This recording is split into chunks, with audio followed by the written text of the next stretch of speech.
If you're considering to move to San Jose, you're in the right place. Welcome to the ultimate guide for buying a home in one of Silicon Valley's most dynamic cities. Today, we'll cover the key neighborhoods that newcomers are moving into. I'll break down the budgeting tips you need to know for San Jose's high prices. And at the end, I'll share expert tips that could save you thousands in this competitive market.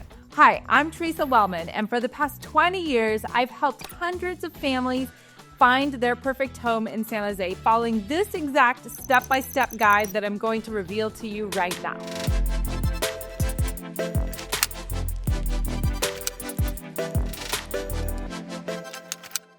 I know that buying a home, especially in San Jose, can be completely complex. It's competitive and crazy, but with the right guidance, you can secure the home you want. So this entire process will be broken down into 5 essential phases that will set you up for success. And the first one is research and prepare to buy a home. So before diving into the market, it's really crucial to assess your financial readiness, as well as your emotional readiness. San Jose's high prices require careful planning, so let's look at how to budget effectively and be prepared. Buying a house in San Jose is a huge expense, but it's worth it if you plan to stay for a while. Do you have your down payment saved? You need at least 10%, but ideally 20% or more to make the monthly payments affordable. Do you have stock options that possibly you can liquidate to help you with that down payment? That is one of the most common things I see happening in San Jose with first-time home buyers. And are you mentally ready to care for your own property and settle into a community? With research and data that I've done on prior videos, I recommend that you buy a property that you plan to stay in for 7 years or more.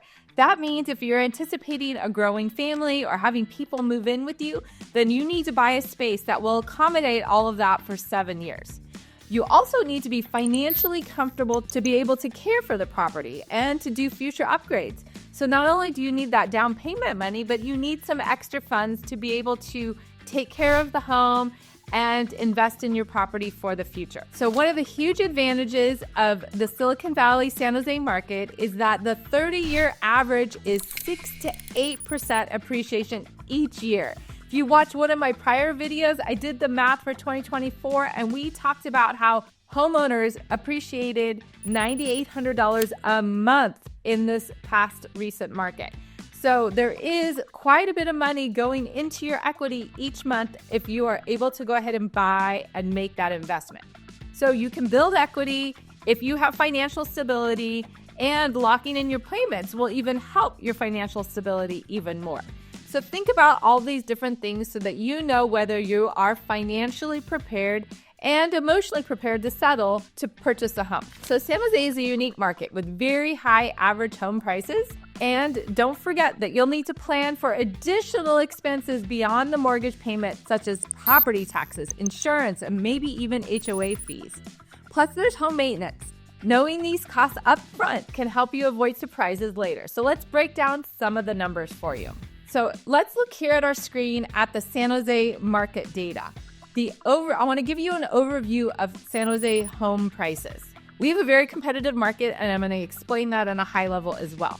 So this is under San Jose market trends. You can get a sense of what's going on. But we're going to look today at this chart from 2012 all the way through the fall of 2024. And the lines that we want to concentrate on first are the orange and blue lines, because those are the prices. Orange is the average price and blue is the median price. So as you can see, prices in general have been on a very high slope or trajectory. That's that 6 to 8% appreciation that I talked about. And there have been some years where we've had even more than that appreciation. But if we're averaging it out over time, we're seeing about that 6 to 8% average that we talked about. So assuming that those prices are going to go up, you need to be prepared to get into the market as soon as the numbers work out for you. But something else you need to realize is this yellow line is the number of homes available for sale, which has been very low the last several years, way below what used to be normal in the San Jose Silicon Valley area. And sales, the green lines, are very strong, which means we don't have much inventory. It is not uncommon in the San Jose market to have 1 month or less inventory of homes. So what that means is that our supply is extremely low and our demand is really healthy, which when supply and demand are close, it creates a very competitive environment. And that's what we've seen here in Silicon Valley for a very long time. This San Jose data gives you a quick visual check of how hot the market can be. Is if the inventory or this yellow line is below or on top of the green line, then we are moving in a very fast competitive market. You'll see some years where there's peaks that it's not quite on top of each other, but it is in the beginning of the year and maybe the fall. But that has shown how hot and competitive the market has been in the last several years. So we'll talk more about those numbers. But this is that low supply and really good demand because of the tech jobs that still provide good demand even though they have these really high prices. So looking at this average price here, closing $1.8 million for a San Jose single family home. Yeah, that is quite high. And properties, like I said, will sell over asking price because of the competitive nature. On average, we've seen about 5% over asking in the recent market. Yes. So don't get fooled by that asking price or list price. Be prepared if you want to buy in this market to pay over asking by quite a substantial amount. Now, overbidding is one of the biggest surprises I see new buyers into this market freak out about. They think you can come in and buy a house at the list price and ask for all these repairs and contingencies. But again, I want to remind you, because of this supply and demand imbalance and such a tight inventory, there are things that buyers give up. And one of the first is that sellers are not paying for repairs very often. The next is that they're doing all their research up front and removing contingencies. So we're going to get more into that. So you need to be mentally prepared if you do want to buy in this market, and be prepared with the right agent in the pocket that you're looking for. So what we do when we're working with our clients is we're going to actually help you narrow down that budget of what you're looking for, and then do some research, or what I call homework, to understand what's actually happening in the market that you want to shop in. For example, you want to buy a $1.5 million house in Blossom Valley. What does it look like? What has sold in the last 45 or 60 days? Would it be something you have bought? What was it listed for, and what did it sell for?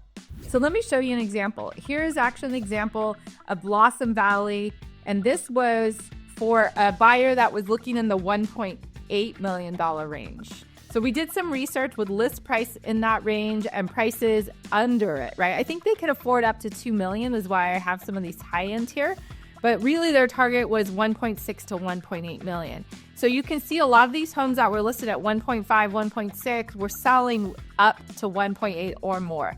If you look in this right column, is sales price, percent to list price. So most of the time, the home is selling over asking by quite a bit, 9%, 21%, 16%, 7%.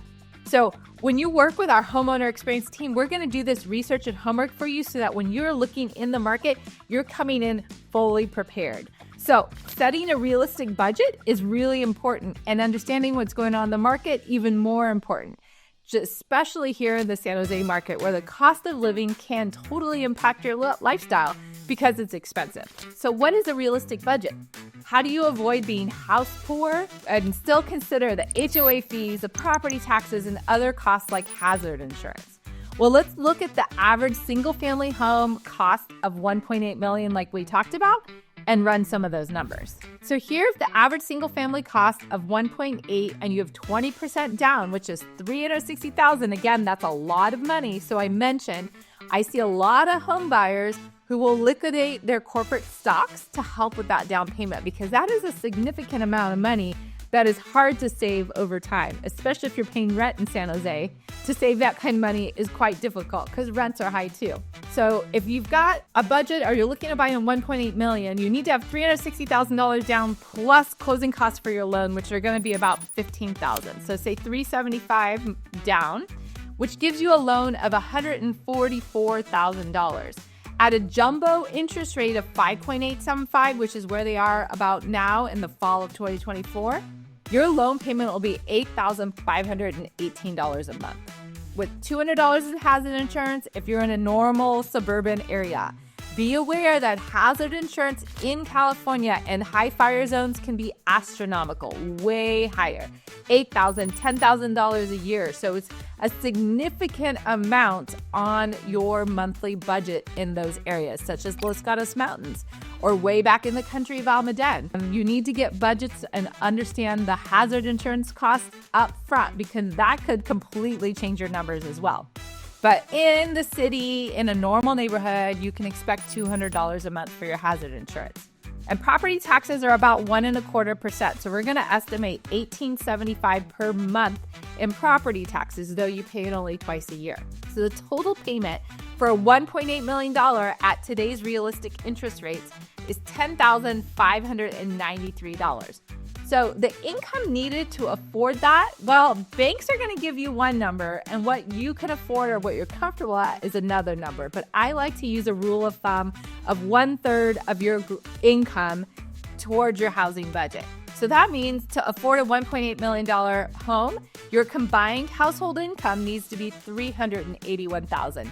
Yeah, and that is significant. I get it. It's so high that many first-time buyers cannot touch that. But I have worked with first-time home buyers where they are both high-tech, employed, doing well in establishing their career, and they can afford this. They can make this payment, and they can put the 20% down as they liquidate stocks. Worked with a couple people that both work at Apple, that this is well within reach. So it is doable, even though it seems astronomical. If you're working in Silicon Valley, you probably are more aware of the high incomes that we see here. But there are many people that need to start with the average condo price of $900,000. So let's run those numbers. At $900,000 with 20% down, that'd be $180,000. Now, if you don't have $180,000, there are 10% loan options. But of course, that's going to make your monthly cost higher. So the more down payment, if you can put more than 20%, even better, will make your monthly cost more affordable. But running those numbers again, $720,000 would be your loan amount. Now, under a $1.15 million loan amount, it's considered a conforming rate. It's a different type of loan classification. So the interest rate is different. In this case, 6.375 for this loan amount gives you a loan payment of $4,491 a month with $150 hazard insurance, because condos and townhomes, you don't need the same full policy like you do on a single family. But you're going to have HOA dues. So let's estimate $450. You'll see some HOAs a little lower than that, depending if it's a townhome or not. Some HOAs up to $600 a month or more. So be sure to know what that number is and how it affects your budget. Property tax is about $937 a month when you break it down. So the total payment is about $6,028 a month, meaning you need to make a combined household income of $217,000 to afford the average condo or townhome in San Jose.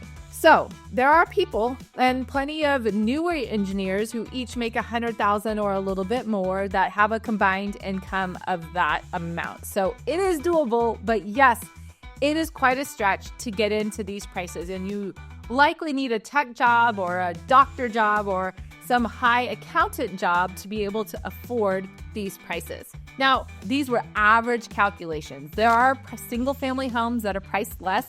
I had a buyer get in for just $1.42 a month or so ago into a nice home in a decent neighborhood, and it was actually updated as well. So there are options. You're just going to do trade-offs with the size or square footage of the property, the number of bedrooms, or on maybe the neighborhood. Maybe it's a less popular neighborhood that you will have to settle for to get something more affordable. Same goes for condos and townhomes as well. They can, of course, go up because this is the average. Now, putting this into perspective, I did a calculation of about 33% of your income towards your housing.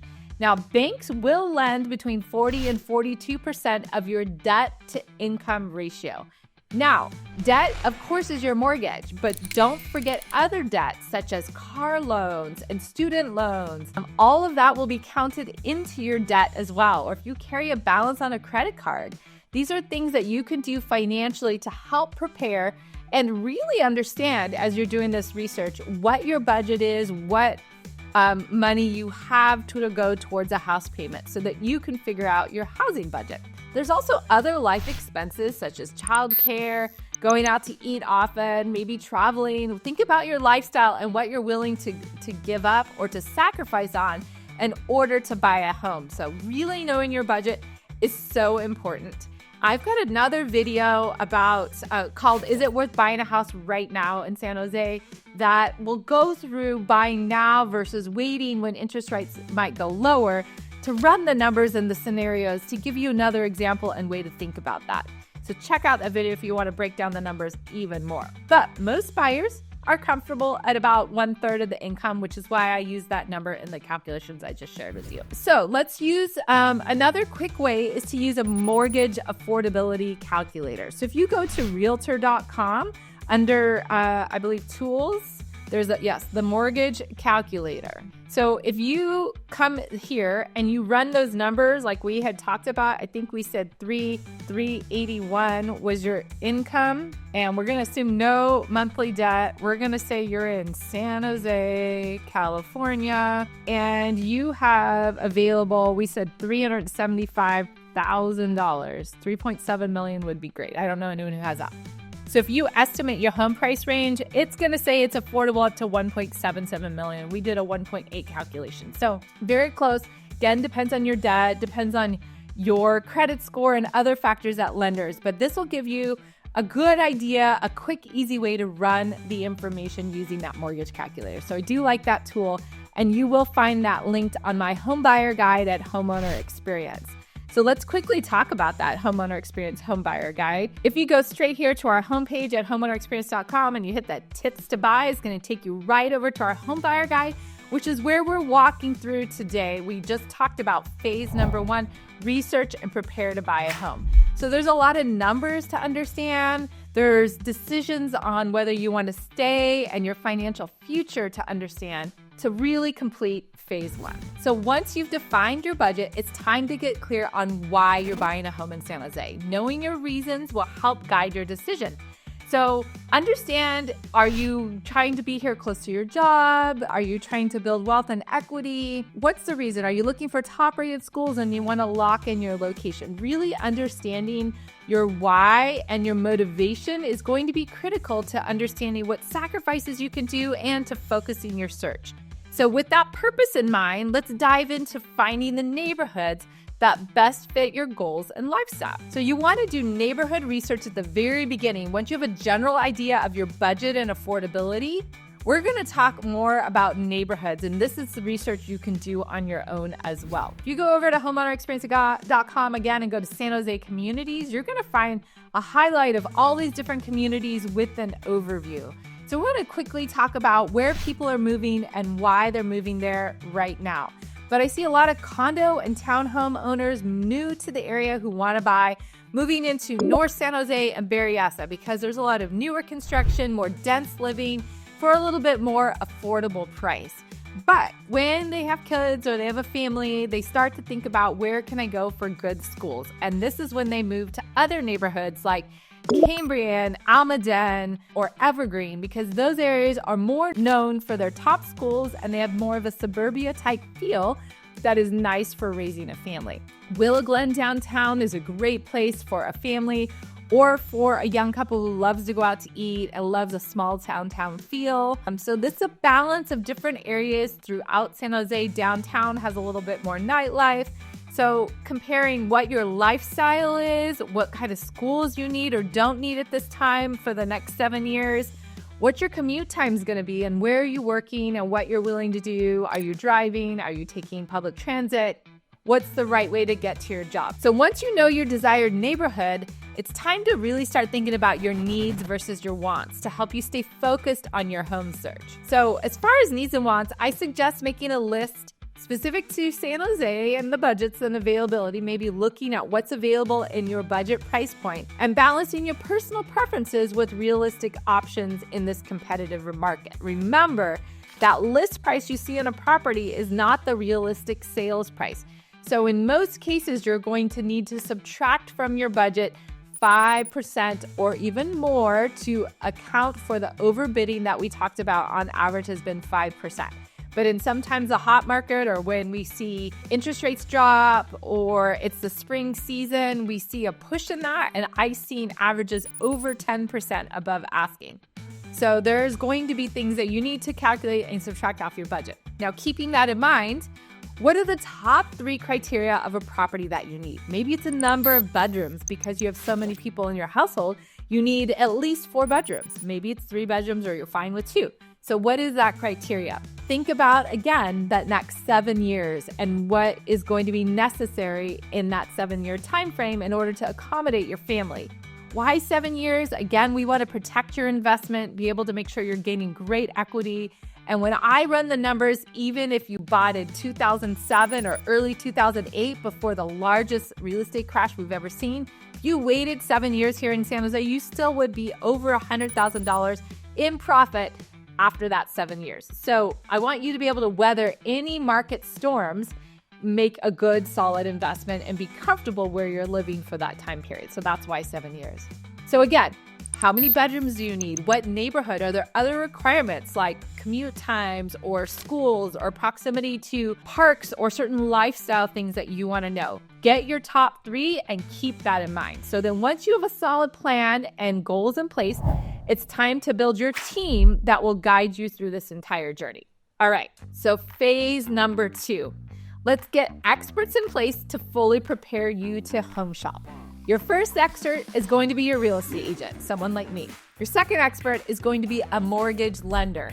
And we want you to do your homework for both of these people up front before you go home shopping. It's really important for many reasons, and we're going to cover it. But this is one of the biggest mistakes that buyers make, and one way that they can lose money because they're rushed when they find a home and they don't do their research and preparation up front properly. So remember, this is our step-by-step guide based on 20 years experience to really help you do this right with less stress and to not lose money in the process. Because buying a home in San Jose requires an experienced team, especially in this competitive market. And I see many buyers missing out on the home that they want because they weren't prepared. So you need somebody on your side to help you get there. So finding a real estate agent. How do you do that? Well, the first is you want to use that budget and area research you did in phase 1 to find a local agent who really knows the areas you're focused on and has extensive experience to support you. So how do you start with that? First off, make a list of real estate agents by maybe doing an online search, looking at listings that sold in your pocket neighborhood and who the agents were. Talk to your friends and coworkers who might have bought in a similar neighborhood so that you're looking for. Go to open houses and talk to people. All of these are different ways to come up with a short list of agents. I recommend maybe 5 agents that you start to do some extensive online research on. You want to talk to them, see if you like them. Are they organized? Are they knowledgeable? Do they have a process? Do they have lenders and inspector relationships and contractor relationships that you can use? How many sales have they done in the past? How would you figure that out? Well, let me show you. You go to Realtor.com once again and go to Find Realtors. You can start researching that short list of people that you had, 5 names or so, and type them in and see what kind of business they have done in the most recent years. Now, good or bad, Realtor.com is going to only show you the last couple years or 18 months of business. I'm not sure exactly what it is, but they will tell you some stats right here quickly of the price point that people have done and what the number of sales that they have done. So you want to find an agent who's doing significant amount of transactions, more than one a month ideally, so that they are staying up on what's going on with the market and the trends and how things are changing, because our market can change quite quickly, as you saw from these ups and downs in this chart here, right? So you don't want to be buying when the market's downturning and paying a really high price. You want an agent who's up on the rhythms of the market and the changes that are happening. That's why you want someone who's doing more than one transaction a month for sure. So if you go ahead, for example, and click on my profile, and you scroll down and you take a look here at the number of listings. If you click on the number of listings that they've sold in the last 18 months or 2 years, then you get a map. I like this because it's going to show you where the agent is doing business. You want to find an agent who is doing business in the areas that you're looking to buy in, right? So as you can see here, we've done a lot in the central San Jose, Willow Glen, Campbell, Cambrian, borders of Los Gatos, Cambrian, Almaden, Blossom Valley. So you want to find somebody who's doing business in the areas that you want to focus in so they have intimate knowledge of those particular neighborhoods. Do they have online reviews? So do all of that research and then reach out and talk to these agents. Call them. Do you get along with them? Interview them. Have a buyer consultation with them. And once you've made a decision, you sign paperwork to hire your agent. Yes, there's paperwork now. It's called a buyer representation agreement. I do have a video walking you through what that is and what it entails. But this buyer representation agreement is required for you to go with an agent to see any property. So you should expect to be able to sign and commit. This is why I want you to do your research up front to make sure you're committing to an agent that is going to be serving and helping you and adding to your knowledge and team. Just so you know, it will cost you to have an agent on your side, but a good agent can save you thousands, maybe even hundreds of thousands of dollars, plus time and mistakes. So make sure you do that research. With the right agent, you'll have an advocate who knows the San Jose market inside and out and can really aid you in your search and process. So next, let's talk about choosing a mortgage lender because they're the next important piece of your real estate team. Now, choosing a mortgage lender should not be something that you do the last minute or after you find a house. One of the most damaging steps I see buyers do is shopping rates once they're in contract. There's a lot of implications to your timeline and your stress and closing everything well with the seller. So I do not recommend that. I recommend you do your homework up front before you see any houses. It's important to have your finances in order and ready to go before you're tempted by a house. So finding a lender that's experienced in high-value jumbo loans and familiar with San Jose's competitive market is super important. Not only do you need the agent to be informed and knowledgeable of the area, but you do need a knowledgeable lender because they need to be able to perform and help guide you to writing a competitive offer for this market and holding up to the timelines promised in this market.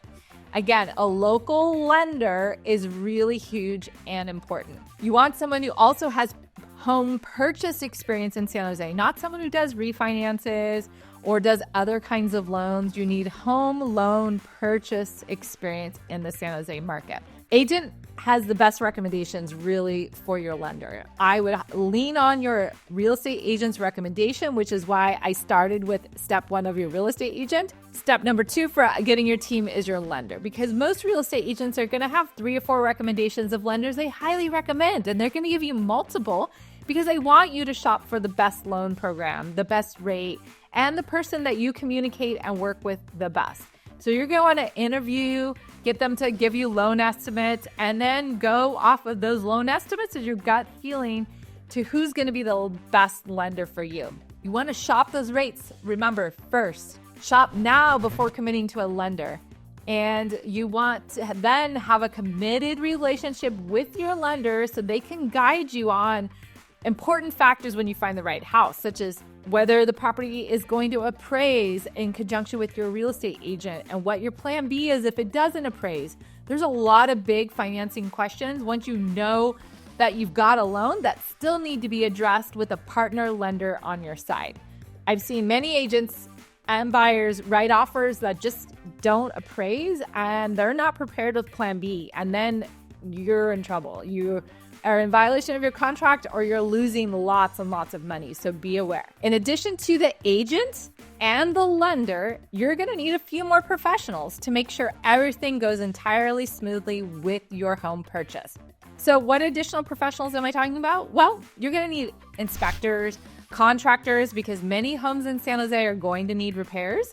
And the sellers, because it's such a competitive market, are unlikely to do those repairs. So as a buyer, you're going to need to know what's important, what's a priority, who do you need to get out to make those repairs. Again, this is where your agent is critical and can help you. I have a list that I use with my clients that has a whole bunch of different vendors and lead inspectors and repair people on it to really guide my clients through that. And I can reference and help set up estimates for you so that you've got this under control. This is an important aspect of your real estate agent that they should be guiding you in the San Jose market, because again, the market here is very different and you're going to need to be doing this research up front and having a good idea up front when you're making your offer. So now that you've got a team assembled, you have a really good real estate agent, a lender you can rely on, and additional professionals to support you, likely recommended by your real estate agent, your team is assembled. So it's time to go ahead and get pre-approved and financially ready. So securing a pre-approval with the focus on your affordability and your budget in this high-cost market is super important. Again, if you remember from the beginning, we talked about lenders will give you a loan of 40, 42, sometimes even 45% of your income, but many people aren't comfortable with that. So there is your pre-approval amount and your comfort target amount to keep that in mind moving forward. So in order to get pre-approved, you're going to need to gather all of your financial paperwork, your investments, your stock options, your W-2 or your income or your tax returns, depending on how you make your money. And you're going to need to turn that all into your chosen lender to get a pre-approval letter. Now, many lenders will do an underwritten letter, which means they submit that to the actual bank who's going to give you a loan and have them review everything and make sure there's no surprises or gotchas so that you know confidently that you have the loan. If you've got some very simple income and not a lot of debt or investment properties or things like that, a pre-approval letter will probably suffice. But having a good lender that you can rely on to tell you that is so critical. So you get all that done. You've now got a pre-approval in place. So you're ready to seriously start home shopping. Finally, right? Finally. Now, reminder, this step-by-step process is so important for many reasons. Again, our real estate market is competitive and moves very fast. So if you don't get prepared with the right team and get your finances in order first, you're going to miss out on the house anyway. So don't waste your time. Don't spin your wheels without doing these 2 steps up front. I know they're a lot of work, but believe me, trust me, it's really important in the process and will make your experience so much better. Okay.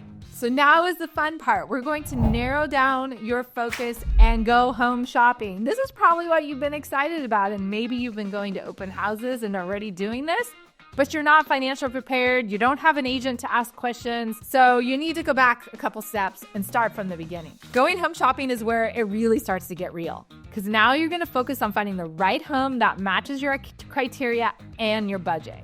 So you're going to want to reference and understand and research the homework your agent prepares for you to understand what's selling in the market and how much it's selling for versus what it's listed for, so that you're prepared and you can set up your search accordingly to make sure your budget will account for what homes are selling for, not what they're listed for. Once you've got that focused search set up, you can leverage your agent to give you updates on new listings, coming soon listings, off-market listings. San Jose properties move quickly, and there could be opportunities not available on the public market that you don't want to miss out on. But you're only going to get those opportunities working with a strong, committed agent who has a lot of experience. So again, doing that homework up front to set up your team is important. You're going to get listing alerts, and your communication with your agent at this point is so critical. If you communicate with your agent, hey, this one looks interesting online, your agent can go ahead and do a lot of homework and research and even preview properties for you to make sure they're meeting all of your criteria. Remember those top 3? There's probably other things that are important as well as things that you would like or want to have. Your agent can help evaluate all of those things for you up front so that you're spending your time looking at properties that are really meeting all those criteria and your budget, so that you can avoid emotional exhaustion or overreach on getting excited about something that just does not fit your budget. I see that all the time. It's really common, and I don't want you to go through that stress and disappointment. So when you find a home you love, preparing for an offer is crucial for making a competitive offer that's going to have a chance in making it in the San Jose market. There are a lot of factors that go into your offer, like closing timelines, contingencies, working with a good lender who's communicative and responsive, doing the research up front. All of that goes into preparing your offer. Now, San Jose is very different here. Many places, even still in California, do not do inspections and preparation and disclosure packages up front. But here in San Jose, you're going to get all that information up front. So having a partner to research and go through the information up front is critical to making a good, strong offer. Every agent has their own technique of prep and communication with the listing agent, and that is also going to be a huge factor that many overlook that can give you the edge in winning a competitive market. For example, I just had a buyer Brian and Cindy, who made an offer on a property that was extremely competitive, 12 offers. The property was listed, believe it or not, $400,000 lower than where it ended up selling for. Yes, significant. It was in a highly desirable neighborhood with very high overbidding. Now, we did not get the price right on the first piece, but what was critical here was a communication and relationship I had with the listing agent that opened up the doors of opportunity for my clients to be able to come in and make another offer that was competitive and able to lock in the property. Now, this type of opportunity only comes with commitment between the buyer and the agent, and an agent who has experience working in the local market and knows other agents, as well as knows how to communicate with other agents to demonstrate your interest and your preparedness and your financial worthiness. So there's so many different pieces that come together with that, including your lender being an active participant in the presentation of your offer to share with the listing agent how prepared you are for this process. So remember, you want to stay objective and avoid any emotional attachment until you've got a signed offer and contract in hand with the seller, because there's a lot of homework and a lot of prep that goes up front. But in a competitive market, it is not a slam dunk to get that signed contract. And I want to just remind you that throughout this process, you're going to keep revisiting the why you're doing this, what you want to buy, and what is the ultimate match for your goals and budget, and keep reassessing that throughout the process. That's where your agent comes in, because the home buying can be quite emotional, and your agent is your grounded sounding board to give you a dose of reality as to whether this makes sense for your plans or not. So when you're ready to submit an offer, there are several strategies that we can do to get your offer to stand out. So let's talk about phase number 4, submitting an offer. I already alluded to this a little bit in the front, but submitting an offer here in San Jose is really an art, and it is a crucial step to being competitive in the market. This is where I see a lot of buyers make mistakes. Now, I've had hundreds of listings where I get multiple offers coming in, and you wouldn't believe the different range of offers that I see coming in. Agents who aren't prepared, buyers who are not realistic on what's going on with the market as far as terms of contingencies or pricing. So in order to get into this market, again, all of this research we've talked to you about up front is going to be critical so that you can jump in right away. I've had several clients that get in on their first offer, just 2 in the last month, that were able to do that because they did their research, they listened to me, they made the strong offer, and we got the opportunity. I have a couple clients where they just can't believe how competitive it is, and they want to try it, or they hit their budget max and the house is just going to sell for more and they really don't have an opportunity. And it's difficult because they get stuck on, oh, I could buy this house, I love this house. And then when their budget doesn't match what it's actually going to sell for, they still want to put in their best offer, but they don't have a chance, right? So there's many reasons why buyers can miss out, but it's really that preparation isn't done properly. So the more prep and trust you have in your agent up front, the shorter that timeline can be. Your agent will help you research comparable sales up front once you find that right property. We're also going to talk to the pending sales in the area to really understand what is a realistic offer, what is the actual market value for this property today. That research is going to give you amazing insight into what type of offer price-wise you should be making. Also, sellers here, as I mentioned, will do all their disclosures and reports up front. So doing that research, understanding what repairs need to be done, does that work with your budget, and how does that affect the price, all rolls in together to help you make the best, most realistic offer. And you know what? Honestly, in some cases, I have to tell my clients, you know what? The repairs are just so extensive. Even though the house itself might work in your budget, the repairs are going to blow your budget out of the water. And without doing those repairs, you're really buying a house that's just not going to be doing well for a while or not going to help you. You can't let the termites keep eating your house. You've got to deal with them. So these are things that your agent can help bring a little dose of reality to, so that you don't buy something that you're all of a sudden underwater over your head in because you didn't anticipate those costs and those repairs. Because in addition to the offer price, there's other components that make a huge difference in your offer. And that first is going to be the terms of your offer. Price, of course, is important to sellers in a competitive market. They want to get the most money that they can. But sellers are also weighing risk. So how do you minimize the risk for the seller to make your offer most attractive? The first is going to be eliminating, if possible, or minimizing the contingencies you put into your offer. Now, I will just warn you up front, in San Jose, because the supply and demand are so tight, most offers, like maybe 98%, have no contingencies. And buyers are doing that, hopefully, by doing all of their research up front, going in with their eyes wide open to know what the costs are and making a Dylan offer that's going to work with their budget, right? Like I mentioned, sometimes it doesn't, and I need to let clients know that. And it might be something you have to walk away from. But ideally, that's what you're doing, and you're putting in those tight or no contingencies to make your offer very competitive. But the only way I would ever recommend that is by doing that research up front. So again, we do that loan pre-approval or underwriting so that you can take away that loan contingency right away. That's one important step. The property contingency is all about reviewing the seller's disclosure package, understanding the repairs and potential costs, and does that work with your budget? Once you've assessed all of that information up front, you could review and remove the property inspection contingency as well. A lot of people feel that's very risky, but again, this is what it takes to buy in the San Jose market. The third major contingency is going to be appraisal contingency. Now, this is where your lender and your real estate agent are going to look at comparable sales and talk through whether you can afford that price and have a contingency plan if it doesn't appraise. What happens? What do we do if it doesn't appraise?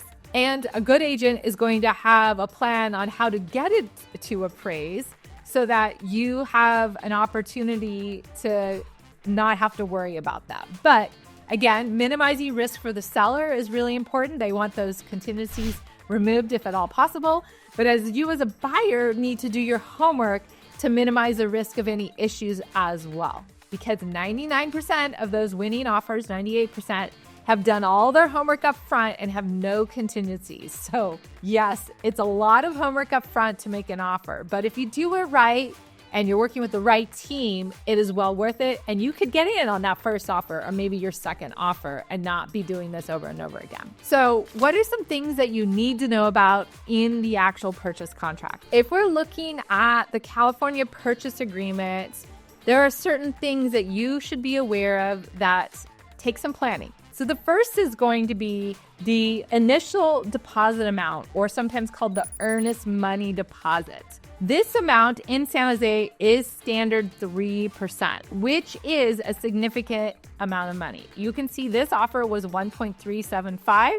So that was $41,250 of their down payment money. So if you're planning to put 20% down, then this buyer actually looks like put 10% down. 3% of that money would be going in within 24 hours of the seller accepting your contract. So you need to have that money ready in a checking account to wire immediately as soon as you have the seller's signature.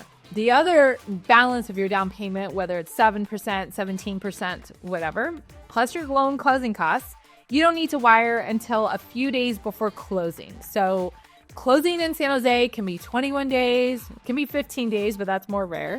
But 21 days is fairly common, or 30 days. So I will help you work on a timeline. Let's look at this. When you get into contracts, we will give you a step-by-step guide of all the important dates, what to expect, what's important to know. The first is going to be that earnest money is the first thing you need to do and set up. Second is going to be working with your lender to update any documents.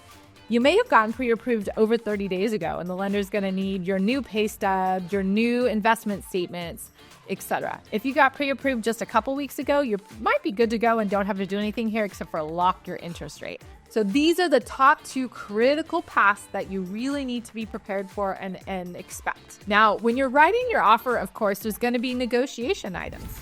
So some items that you're going to be negotiating in your offer, of course, are going to be the purchase price. The term of the escrow is also important, and this is why working with a local lender who understands the market and can perform to these timelines is really important, because you want to tighten this up as much as possible unless the seller is living there and is requesting more time. The other things you're going to negotiate is whether the seller is going to help you pay for your obligation to pay your agent. So most contracts I see in San Jose, yes, are having the seller, buyers are requesting the seller to pay the obligation for their agent. That is part of the offer that you would be negotiating with the seller, whether they pay for it or not. But keep in mind, sellers are looking for the bottom line net into their pocket. So it's going to be a matter of how good your offer is, and what they net at the bottom is what's really going to matter to them. So you want to include any seller concessions into perspective when you're negotiating with the seller. So what are all the different terms that you can do to tighten your offer?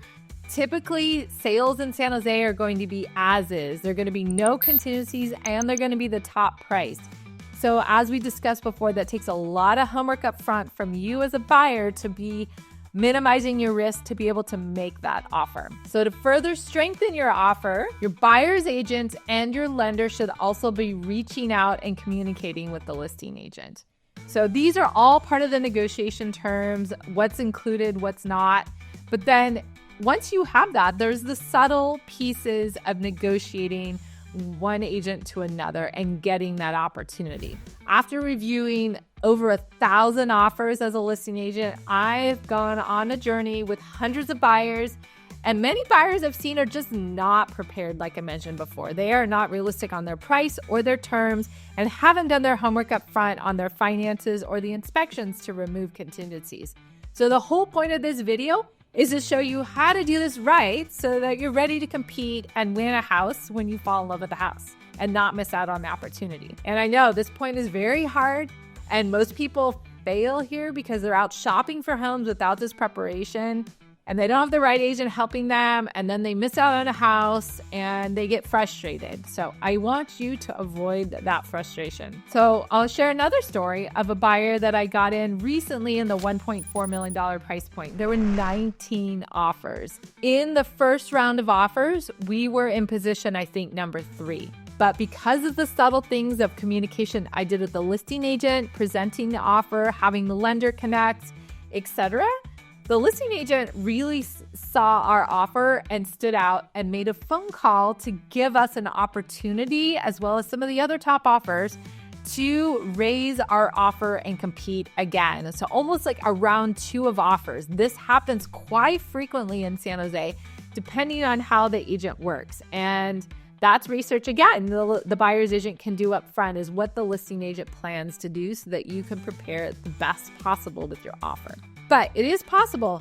This buyer was then able to win out of those 19 offers and get into contracts because we stuck out, not on price, though we did pretty well on price. We weren't the top, but we stuck out on so many other factors that the listing agent really wanted to work with our client and give us that opportunity to come in with a better offer. So all of that being said, there's so much technique to getting your offer accepted. But once your offer is accepted, hey, you get to celebrate.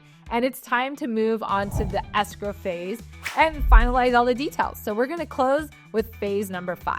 So once you enter escrow, your offer is accepted, you get to celebrate, you're on the home stretch. Now let's cover the essential steps in escrow to ensure everything goes smoothly. So again, I mentioned that we have that checklist for you as buyers that can be used to go through the key dates that you're going to need to know about, what stays, what goes. I mean, this is literally like your to-do list for the next 21 to 30 days of escrow to check off through the process. And we're going to guide you through this all the way, but I like, just like this video, for you to be able to see the entire process of what's coming and what's next so that you can plan your life around and know what's urgent and what's not urgent and how to anticipate. Some buyers choose to repeat the seller's home inspection, but most will just accept the seller's inspection and work within the 17-day informational access. Now, this is not a contingency, but it just means that the buyer has access to the house to come back, to measure, to gather estimates, to work with contractors. And in that time, you're going to look at maybe the cost of repairs or who's the right person to get the repair done. Are there upgrades that you want to do and you want to start talking to contractors to get those bids and get them scheduled and lined up after you close escrow? Most houses are going to have some termite work. Maybe you want to get another competing price to the seller's bid and decide which termite company to hire to get the work done. So all of that is going to be done in that 17-day informational access during escrow. You're going to send that earnest money wire like we talked about. And then the final underwriting process of getting your last documents updated, if it's been a while, to the lender to finalize the final underwriting now that you have a property to go with that dollar amount, right? Of course, financing is top priority because this is the critical path item in your home purchase. So that 21 days or 30 days is set by the lender, and then you're going to do your best to make it as tight as possible if that's what the seller is looking for. So these are things that you're negotiating, but are also important to work with a good lender who's going to commit to that process because you're writing in the contract that that's what you're going to perform to. So we want to make sure we have a lender who indeed can perform to that. As part of San Jose's home ownership, you will need to budget for repairs for sure, especially for older homes. And that's what that informational access is about that we were talking about. In prep for your offer, agent will probably highlight key areas that are going to need repair. So during this time in the beginning of escrow is when you get those people in to get final estimates and lock in those repairs. Now, the next step is appraisal. Now, appraisal is a critical step in the loan process and is required if you have a home loan. If you're buying with cash, you don't need to do appraisal.